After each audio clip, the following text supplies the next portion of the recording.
क्या हाल है दोस्तों, आइए आपका स्वागत करते हैं हमारे चैनल पर Oppo Enco X2 के 6 मंथ एक्सपीरियंस रिव्यू के साथ। ये मैंने आपसे 6 महीने पहले फ्लिपकार्ट पर खरीदा था। उस वक्त इसकी एमआरपी 11,000 थी, लेकिन डिस्काउंट लगाकर जैसे कार्ड का या सेल पे जो प्राइस कम होता है उसको लगाकर मैंने ये ऑलमोस्ट 8,000 रुपये में ख़रीद लिया था। तो 6 महीने से मेरा जो एक्सपीरियंस रहा है इनके साथ वो मैं चाहता हूँ आप लोगों के साथ शेयर हो, ताकि आप भी एक अच्छा TWS, अगर आपकी रेंज थोड़ा ज़्यादा है तो उतने में आप परचेज़ कर पाएँ। ये जो है मैं इसको सबसे अच्छा TWS साउंड करने वाला बोलना चाहूँगा, वो इसलिए क्योंकि जो साउंड में जो छोटी छोटी जो इंस्ट्रूमेंटल्स होते हैं या एक रिचनेस फील होता है ना आपको, वो इस TWS के अंदर आपको देखने को मिलेगी। बेसिकली वैसे तो ये 2 कलर्स में आता है, ब्लैक और वाइट, तो मेरे पास जो है वो ये वाइट कलर में है। बहुत सारी चीज़ें हैं इसमें आपको बताने के लिए, वीडियो में हमारे साथ बने रहें, सारी चीज़ें समझाएंगे। और पिछले 6 महीने के एक्सपीरियंस के आधार पर मैं आपको ये बताना चाहूँगा कि क्या आपको ये TWS लेना चाहिए या नहीं लेना चाहिए। तो चलिए हमारे साथ। तो सबसे पहले मैं आपको दिखा देता हूँ कि इसके बॉक्स के अंदर क्या क्या हमको मिलता है। देखो पीछे तो थोड़ा डिटेलिंग दे रखी है, इसमें क्या क्या चीज़ें दी हुई हैं, ये साउंड वगैरह, ब्लूटूथ 5.2 दिया हुआ है। और इसमें ना सबसे जो मेन चीज़ है वो है डुअल को एक्सियल स्पीकर।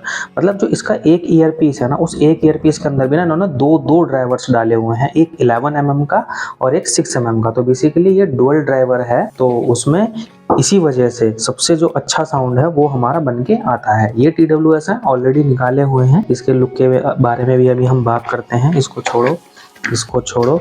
और एक चीज़, ये जो पेपर फिनिश है ना, ये इतनी अच्छी फिनिश है ना, मतलब इसको छू के ना बार बार ऐसा लगता है कि इसको छूते ही रहो। मतलब बहुत अच्छा टेक्सचर जो है इन्होंने इस पे हमें बना के दिया है। इसमें तो डॉक्यूमेंटेशन है, इसमें तो कुछ खास है नहीं, हमें इसे छोड़ो। एक पीस लगा हुआ, एक सेट लगा हुआ आता है और 2 सेट हमको इसके अंदर रेडी मिलते हैं। अच्छा एक चीज़ और दिखाऊं, इसमें ना एक अच्छी चीज़ देखो क्या देखने को मिली। जैसे अगर मैं कोशिश करूं आपको थोड़ा जूम करके दिखाने की, तो ये ना ट्रांसपेरेंट नहीं है, इसके अंदर ना जाली लगी हुई है, तो ये ना एकदम से ऐसा गंदा नहीं होने का है। चार्जिंग केबल दी गई है, बहुत छोटी सी है ये, बस। और ये है हमारा TWS। इन सबको साइड में रखते हैं। इसमें बेसिकली 2 ड्राइवर हैं, एक 11 mm का और एक 6 mm का ड्राइवर है, जो इसको बहुत अच्छी साउंड जो है प्रोवाइड कराते हैं। उसके अलावा ब्लूटूथ वर्जन की बात करें तो इसमें ब्लूटूथ 5.2 दिया हुआ है। इसी के साथ साथ जो ये TWS आते हैं, देखो सबसे पहले अगर मैं इनके लुक की बात करूँ ना, तो पहले आप लुक देख लो, कितना स्लीक और अच्छा लुक इन्होंने हमें जो है दिया हुआ है। नीचे ये चार्जिंग पॉइंट है, ये माइक है और ये डिज़ाइन के लिए दिया हुआ है, और एयर पासिंग है, ये कैनाल है और ये भी एयर पासिंग के लिए। लेफ़्ट राइट बहुत छोटे हैं। मैं चाहता हूँ मैं एक बार आपको इनको पहन के दिखाऊं कि किस तरीके से जो है ये ईयर के अंदर हमारे फिट हो जाते हैं। तो साइज़ ना काफ़ी छोटा है और मुझे जो है ना छोटे TWS पहनने की आदत है, तो देखो बिल्कुल अच्छे तरीके से फिट होते हैं, गिरने का कोई चांस नहीं है।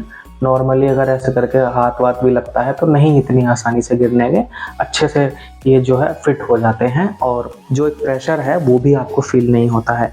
इसके अलावा AAC कोडेक सब में आते हैं आजकल, SBC तो उससे भी डाउन है, तो वो तो सब में मिलेगा ही मिलेगा आपको। उसके अलावा क्या होता है, LDAC, LHDC जो बहुत हाई स्ट्रीम पर जैसे 990 kbps तक की ऑडियो फाइल्स को जो स्ट्रीम करता है, और ये उन्हें ही सपोर्ट करते हैं। और LHDC को लेने का ना एक फ़ायदा और होता है, जो LHDC कोडेक होता है उसकी जो लेटेंसी है वो काफ़ी कम होती है। इट मीन्स जब आप कोई गेम खेलते हैं या जैसे आप कोई वीडियो ही देख रहे हैं, तो स्ट्रीमिंग जो है ना वो काफ़ी फास्ट होती है आपके ऑडियो में और वीडियो में। तो ऐसा लगता है कि सिंकिंग काफ़ी अच्छी चल रही है इन दोनों के बीच में।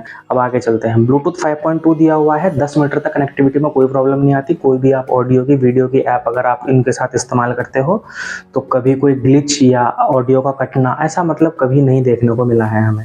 और ना ही इतने अच्छे खासे पैसे खर्च करे हैं और उसके बाद भी आपको इस तरह की छोटी छोटी समस्याएं आने लगी ना, तो फिर तो बेकार है ये सब खरीदना। अगर बात करें अब बिल्ड और फिनिश की, तो ये जो फीडबैक है ना, ये काफ़ी अच्छा फीडबैक जो है हमें मिलता है। इस तरीके से इन्होंने डाइन ऑडियो के साथ ब्रांडिंग की गई है, जो यहाँ पे हमें इन्होंने प्रिंट करके भी दिया है। और यहाँ पे टाइप C का चार्जिंग पॉइंट मिल जाता है। ये हमारी इंडिकेटर लाइट है, जब ये चार्ज होता है ना तो ये तब शो करती है। और एक यहाँ दी गई है, अगर ये रेड है तो इसका मतलब ये डिस्चार्ज है, और अगर यहाँ पे ग्रीन दिखाई दे रही है तो इसका मतलब ये कनेक्टेड है और यूज़ करने के लिए रेडी है, और अगर वाइट दिखाई दे रही है तो मतलब ये पेयरिंग पर है। तो ये फीडबैक तो अच्छा है, काफ़ी स्टडी है, मजबूत है, बिल्ड फिनिश अच्छा है। लेकिन 6 महीने जैसे मतलब मैंने इसको इस्तेमाल किया ना, तो इस पर ना मुझे स्क्रैचेस जो है काफ़ी सारे दिखाई दिए। इनके फीचर्स के बारे में अगर हम जानना चाहें तो ईयर डिटेक्शन इसमें दे रखा है। मतलब अगर आप इनको पहन के जैसे आपने गाने वाने सुन लिए और अगर आप इनको हटाते हो ना, तो आपका जो ऑडियो या वीडियो है वो प्ले पॉज आपका हो जाता है। इसके अलावा जैसे आपने बाकी देखे होंगे TWS, उसमें जो है ऐसा करके ना टच रिस्पॉन्स चलता है। इसमें टच रिस्पॉन्स नहीं है। इसमें उन चीज़ों को करने के लिए ना ये आपको यहाँ से ऐसे करके पिंच करने पड़ते हैं। और 6 महीने में ना ये बिल्कुल बढ़िया चल रहा है, कोई दिक्कत नहीं आ रही इसमें। इसके अलावा वॉल्यूम अगर बढ़ानी है ना, इसका जो ये वाला पोर्शन है ना, इसको ऐसा करके ऊपर करोगे तो इसकी ना वॉल्यूम बढ़ जाती है। हाँ, ऐसा करके ऊपर करना पड़ता है तो वॉल्यूम बढ़ जाएगी, नीचे करोगे तो वॉल्यूम इसकी डाउन हो जाती है। कुछ इस तरीके से इसमें दिया हुआ है। और हाँ, वायरलेस चार्जिंग भी दी गई है। किसी भी वायरलेस पैड पर अगर आप रख दोगे या आपके पास कोई ऐसा फ़ोन है जो वायरलेस रिवर्स चार्ज करता है, तो ये उनसे चार्ज हो जाता है। मेरा फ़ोन में वायरलेस चार्जिंग है तो मैंने अपने फ़ोन के ऊपर ही रख दिए तो वो चार्ज हो जाते हैं। और चार्जिंग के टाइम पे ही इसमें ये वाली लाइट जो है ब्लिंक करती है, जो इधर दी गई है। अगर हम साउंड के बारे में इस जानना चाहें कि इसका साउंड कैसा है या मेरा क्या एक्सपीरियंस रहा था, तो देखो मैंने ना काफ़ी सारे ईयरफोन्स हैं, ब्लूटूथ्स हैं, मेरे पास खुद भी हैं, और TWS भी मैंने काफ़ी सारे इस्तेमाल करे। जो साउंड क्वालिटी इसमें दी गई है नो डाउट ऑसम है। ओप्पो ने डाइनो ऑडियो के साथ मिलकर जो काम किया है ना, वो हकीकत में काबिल तारीफ़ है। और उसकी वजह ये है, डुअल ड्राइवर तो इसमें आपको देखने को मिलता ही मिलता है। अब थोड़ा पहले साउंड के बारे में समझते हैं। जो बेसिकली हमारा साउंड बनता है ना, उसमें 3 सेक्शंस होते हैं, बेस, मिड और ट्रिबल। जो बेस वाला सेक्शन है उसमें आपको जो हम लोगों को बेसिकली साउंड सिग्नेचर जो पसंद होता है ना, वो पार्ट है। मिड में आपको नॉर्मल चीज़ें जैसे इंस्ट्रूमेंटल वगैरह या कोई खनक होती है वो चीज़ें सुनाई देती हैं। और जब ट्रिबल्स की बात करते हैं तो उसमें जो वोकल्स होती हैं वो आते हैं। इसमें मैंने आपको बता दिया कि डुअल ड्राइवर आपको दिया हुआ है। और डुअल ड्राइवर की खासियत यही है कि जो दोनों ड्राइवर्स हैं इसके, वो अपना अपना काम अलग तरीके से करते हैं। एक ही ड्राइवर को दोनों काम करने की ज़रूरत नहीं है। होता क्या है कि जब आप नॉर्मल कोई TWS खरीदते हो, 2, 3, 4, 5 या ईयरफोन तो चलो अच्छी खासी मिल जाती हैं, लेकिन अगर ब्लूटूथ भी खरीदते हो तो उसमें जो आपका मिड वाला पोर्शन है ना, वो कहीं ना कहीं मफल होता है। तो एक ना साउंड में ना आपको प्योरिटी नहीं फील हो पाती कि मतलब काफ़ी अच्छी क्वालिटी का साउंड जो है आपको आ रहा है। तो इसमें जो दोनों ड्राइवर्स अलग अलग दिए हैं, उन ड्राइवर्स का यही एडवांटेज है कि वो जो साउंड है ना, वो बिल्कुल रिचेस्ट फॉर्म में आपके पास निकल के आती है। तो आपको ऐसा नहीं लगता कि आप कोई गाना सुन रहे हो तो उसमें कोई ना कोई साउंड ना दब रही है, ऐसा फील बिल्कुल नहीं होता है इसमें। तो जो एक्यूरेट साउंड है, जो मतलब डेवलपर्स ने जो भी इन चीज़ों को बना रहे थे, ऑडियो टीम जो थी उनकी, वो क्या बेस्ट देने की कोशिश कर रही थी ना, वो आपको इसमें डिलीवर होता है। और आपको ऐसा लगता है कि हाँ, हकीकत में कुछ साउंड अच्छी जो है आपको फील हो रही है। ये सबसे बड़ा एडवांटेज होता है एक अच्छे TWS को खरीदने का, या एक अच्छे ईयरफोन या ब्लूटूथ को खरीदने का। तो अगर इसको आप किसी 5 या 6 हज़ार वाले TWS के साथ भी कंपेयर करेंगे ना, तो उसका जो साउंड सिग्नेचर होगा और इसका जो साउंड सिग्नेचर होगा वो काफ़ी डिफरेंट है। इसको काफ़ी ऊपर रखना इसलिए चाहूँगा क्योंकि जो ऑडियो की जो क्वालिटी है वो बहुत अच्छी है। कंट्रोल्स जो दिए गए हैं बहुत अच्छे हैं। ऐप सपोर्ट गजब।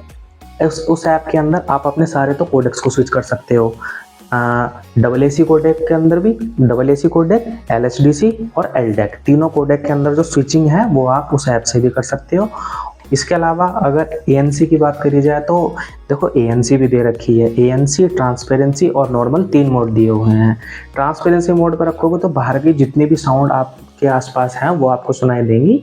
और अगर ANC मोड पर रखते हो तो बाहर नॉइस कैंसिलेशन जो होती है बेसिकली उसको, इसमें मतलब एक्टिव नॉइस कैंसिलेशन है, तो बाहर की जो भी साउंड है ना वो बिल्कुल बंद हो जाएगी और आपको ऐसा लगेगा कि हाँ, अब मैं कंसंट्रेशन के लिए वो बहुत ज़्यादा ज़रूरी होती है।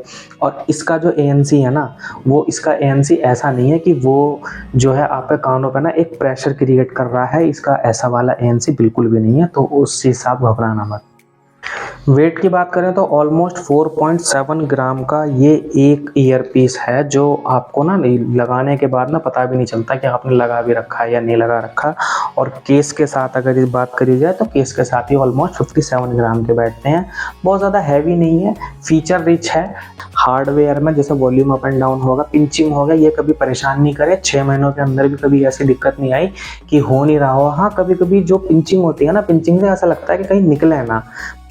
अब एक चीज़ और, IP54 रेटेड हैं, तो जितना जो वाटर स्प्लैशिंग होती है, आप इनको मॉर्निंग वॉक पर लेके जा सकते हो, रनिंग कर सकते हो, जिमिंग कर सकते हो। जो थोड़ा बहुत पानी या स्वेटिंग आपके होगी उससे आपको कोई प्रॉब्लम इनमें नहीं आने वाली है। इतने तो बढ़िया हैं। अब एक बार TWS का भी अच्छे तरीके से मैं आपको लुक दिखाने की कोशिश करूँगा। दोस्तों ये TWS को ना मैं इसलिए प्रीफर करना चाहूँगा क्योंकि बहुत से लोग ना ऐसे होते हैं जिनका ईयर का जो कैनाल साइज़ है ना वो थोड़ा छोटा होता है, तो उनको ना छोटे ड्राइवर्स के ईयरफोन या TWS जो भी है वो लेने चाहिए ताकि उनके ना कानों में अच्छे से फिट बैठ सकें। अब इसमें जो मैक्सिमम ड्राइवर है वो 11 mm है, तो ये ना परफेक्टली फिट होता है। मुझे जो है नॉर्मल या छोटे साइज़ के ईयरफोन या TWS जो है यूज़ करने पड़ते हैं। जैसे एप्पल वाले भी हैं ना, तो वो भी मुझे कभी-कभी ऐसा लगता है कि मेरे ना ईयर में पेन कर रहे हैं, लेकिन ये ना बहुत अच्छे तरीके से ना आपके कानों के अंदर फिट हो जाते हैं, तो आपको अच्छा साउंड सुनने को मिलता है और ईयर पेन भी नहीं होता, है ना। तो लुक देख लो एक बार इसका। ये चार्जिंग पॉइंट है, ये माइक है जहाँ से ऑडियो को पिकअप करेगा, और ये इनका फिट है। बहुत अच्छे तरीके से डिज़ाइन किए गए हैं, क्वालिटी में कोई कमी नहीं है। और इन पे मतलब इन पे जो है ना स्क्रैच नहीं आई है मेरी, लेकिन ये वाली जो केस है ना, इस केसिंग पे चारों तरफ से स्क्रैच आ गई है मेरे। ब्लूटूथ 5.2 को सपोर्ट करते हैं और 10 मीटर तक आराम से काम करते हैं। कोई कभी लैग नहीं आता, कभी जिटरिंग नहीं होती कि साउंड कट रही है या ख़राब हो रही है, ऐसा कभी नहीं हुआ मेरे साथ में। बैटरी बैकअप की बात करें तो कंपनी ऐसा क्लेम करती है कि अगर आपने LHDC कोडेक को ऑन किया है, जो कि बैटरी कंज्यूमिंग तो है ही क्योंकि उसमें लेटेंसी काफ़ी कम आपको देखने को मिलती है, और अगर आपने नॉइस कैंसिलेशन भी एक्टिव कर रखी है, तो 50% वॉल्यूम पर अगर आप इन TWS को यूज़ करते हैं तो 5 घंटे का बैकअप आपको TWS देगा एक, और 20 आवर्स का बैकअप आपको केसिंग के साथ आपको मिलेगा। अगर मैं उसकी बैटरी बैकअप के बारे में बात करूं तो जब मैं इसको 70 या 80% पे लगा के कोई पिक्चर देखता हूं ना, तो मैं 3 घंटे की 1.5 पिक्चर आराम से देख लेता हूं। उसके बाद में इनकी जो बैटरी है ना फिर वो रेड वाले मीटर पे चली जाती है, तो तब मैं फिर इनको चार्जिंग पे लगा लेता हूँ। क्यों है ऐसा मुझे नहीं लगता, लेकिन इसमें जो है ना जो वो प्रेशर है, वो प्रेशर ना इतना ज़्यादा क्रिएट नहीं होता। तो एंड ऑफ द डे आपको ऐसा नहीं लगता कि मतलब कानों पे ना कुछ लगाया हुआ है या कुछ दब रहा है, ऐसा फील नहीं होता इनको लगाने के बाद आपको। तो हाँ, मैं ये कहूँगा इसका नॉइस कैंसलेशन भी अच्छे तरीके से वर्क करता है। मेरा ओपिनियन तो यही है, आप LHDC को ऑन रखना हमेशा, 70% पे लो और अच्छी क्वालिटी का ऑडियो बजाओ। जैसे कुछ जियो सावन या इस तरह की जो ऐप्स होती हैं वहाँ से आप ऑडियो को सिंक करो। और देखो मैं अपना अगर ओपिनियन आपको देना चाहूँ तो मैं हमेशा LHDC कोडेक को ऑन रखता हूँ, क्योंकि बहुत ज़्यादा बैटरी कंज्यूम नहीं हो पाती है इनकी भी, और मतलब मेरे लिए सफिशिएंट होता है। तो LHDC कोडेक को ऑन रखिए ताकि लेटेंसी तो आपको अच्छी मिले ही मिले, साथ में जिन सॉन्ग्स की ऑडियो क्वालिटी काफ़ी अच्छी है या जो आपने अच्छी क्वालिटी में ऑडियो डाउनलोड कर रखा है, आपको क्वालिटी अच्छी मिल सके, आप उस म्यूजिक को फील कर सको, एक्सपीरियंस कर सको, ताकि आपको ऐसा लगे कि मैंने जो ये 10-11 हज़ार रुपये जो खर्च करे हैं कि ये मेरे वर्थ हो रहे हैं या नहीं हो रहे। आप इसको फील तो करने की कोशिश करो। अब बात करते हैं कि ये जो बेसिकली TWS है ये अब ये है किन के लिए, मतलब किन लोगों को इन्हें खरीदना चाहिए और क्यों खरीदना चाहिए। तो देखो, अगर आप जो है बेस लवर हैं, अगर आपको हाँ अपनी साउंड में थम्पीनेस चाहिए कि नहीं मुझे तो बस बूम बूम करके साउंड मेरा बजना चाहिए, तो ये मैं समझता हूँ फिर आप लोगों के लिए नहीं है। और इसका रीज़न ये है, ये जो है ना, ये इसको आप ऐसे समझ लो कि साउंड जो है ना परफेक्टली ट्यून्ड करके बनाई गई है ताकि आपको ना एक अच्छा लिसनिंग एक्सपीरियंस मिल सके, आप म्यूजिक के अंदर ना फ्लो कर सको, आपको ऐसा लगे कि व्हाट इज म्यूजिक, आप उसको समझ सको। अगर आप सोच रहे हो आपने लगा लिया और डीजे वाले गाने बजा दे और धम धम धम धम होती रहो, तो देखो वो नहीं होने वाली है।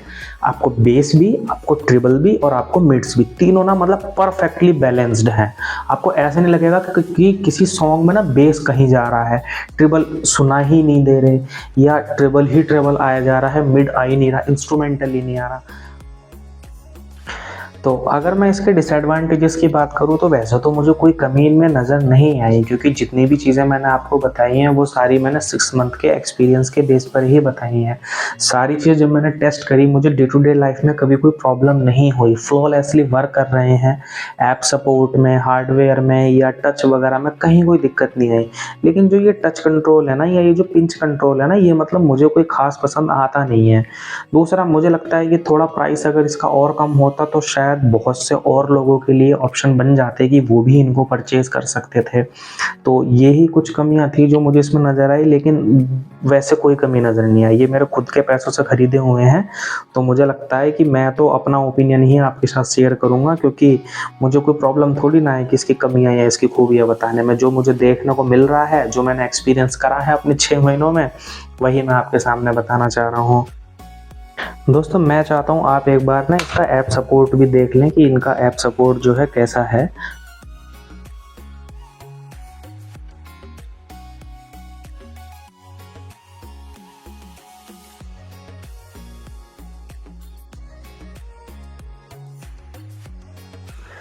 देखो ऐप सपोर्ट भी चेक कर लो। इसमें ये नॉइस कैंसिलेशन के मोड दिए हुए हैं, ये नॉइस कैंसिलेशन पे हो जाएगा। ये मैंने ऑफ पे ही रखता हूँ, ये ट्रांसपेरेंसी मोड है। और नॉइस कैंसिलेशन को भी आप अपने तरीके से कस्टमाइज़ कर सकते हैं। और इसमें ये 4 EQ मोड दिए हुए हैं, जिसमें आपको अपने अकॉर्डिंग जो साउंड मोड आपको अच्छा लगे आप उसको सिलेक्ट कर लीजिएगा। मुझे पंची ही पसंद है। गेमिंग मोड ये रहा, डुअल कनेक्शन, डुअल पेयरिंग भी है, 2 फोन्स के साथ एक साथ कनेक्ट कर सकते हैं आप इसमें। और देखिए ईयरबड फिट टेस्ट भी है, मतलब जब आप इसको लगाएंगे ना तो आप ना लगाने के बाद ये भी चेक कर सकते हैं कि प्रॉपरली मेरे जो ईयर्स हैं उनके अंदर फिट हो चुका है, नहीं हो चुका है। और ये इसका अपडेट सेक्शन है। इन TWS का कोई भी अपडेट आएगा उसको आप यहाँ से अपडेट कर सकते हैं। गेमिंग मोड है, डुअल कनेक्शन मैंने आपको बता दिया। अब बात करते हैं गोल्डन साउंड की। गोल्डन साउंड जो है इसमें आपको ईयर कैनल साइज के अकॉर्डिंग ये आपको आपके लिए एक साउंड मोड तैयार कर देगा। और अगर आप उसको यहाँ से इनेबल करते हैं, ऐसे इनेबल करके रखते हैं, तो वो साउंड बूस्ट इफेक्ट जो इसने जनरेट किया है गोल्डन साउंड के थ्रू, वो आपको मिल जाएगा। उससे बेनिफिट ये है कि आपके कैनाल साइज के हिसाब से अगर आपको मिड ज़्यादा चाहिएगा या ट्रेबल ज़्यादा चाहिए, तो ये उसको डिटेक्ट करके आपके लिए एक साउंड प्रोफाइल क्रिएट कर देगा जो आपके लिए बेहतरीन साउंड आउटपुट दे सकेगी। ठीक, उसके बाद कुछ कंट्रोल्स के बारे में बात करते हैं। यहाँ कंट्रोल दिया हुआ है, क्विक स्क्वीज, फिर डबल स्क्वीज है, फिर ट्रिपल स्क्वीज है, फिर स्लाइड है। ये तो वॉल्यूम कंट्रोल के लिए ही होना चाहिए और वो ही ठीक है इसके लिए। और सेम राइट के लिए भी आप कस्टमाइज़ कर सकते हैं। और squeeze and hold earbud stamp, इसके लिए अगर आप इस वाले ऑप्शन को देखेंगे तो ये जो है स्क्वीज और होल्ड करके रखते हो, तो ये जो आपके मोड दिए हुए हैं ना, नॉइस कैंसिलेशन, ऑफ और ट्रांसपेरेंसी, ये इन तीनों के बीच में स्विच करने के लिए है। ठीक है, तो ये था टोटल ऐप इंटरफेस। और हाँ, एक चीज़ और ये दिखा देता हूँ, इसकी प्रोफाइल्स देखिए। अभी तो ये ओप्पो SBC कोड पर है, कोडेक पर है, ठीक है। और ये रहा LHTC, इसको आप ऐप से भी कर सकते हैं। और ये मैंने अगर ऑन कर दिया तो देखो यहाँ पे अब LHTC लिखा आ जाएगा। ये लिखा रहा Oppo Enco X2 LHTC। ये रहा। इसको हम यहाँ से भी चेंज कर सकते हैं। ये रहा LHDC, LDAC और AAC, तीनों कोडेक दे रखे हैं। इनमें से अगर आपको बैटरी सेविंग पर इसको रखना है तो AAC पर रखिए। लेकिन और वीडियो अच्छा लगा हो तो बाकी ये सब चीज़ें कर लेना, ये आप देख लेना, ठीक है ना। ये ज़रूरी होती हैं करनी, ऐसे नहीं चलता है।